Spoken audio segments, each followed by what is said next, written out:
On est donc sorti pour laisser passer les gens pour entrer dans l'ascenseur qui descendait.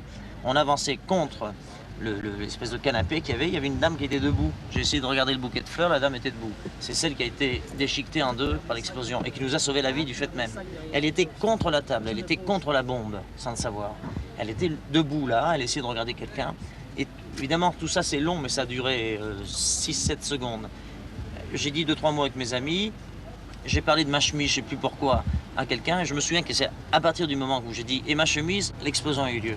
On a été soulevé de terre, projeté contre l'arrière, et on a reçu des kilos de choses partout. Par la suite, on s'est aperçu que c'était des bouts de chair, des bouts d'entrailles, tout ça, de la malheureuse qui était devant.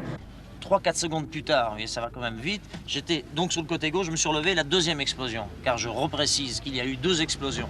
Les Anglais s'évertuent à dire 2 choses qui, d'après moi, sont fausses. La première, ils disent que les policiers étaient là en train de faire évacuer les gens depuis une demi-heure. C'est faux.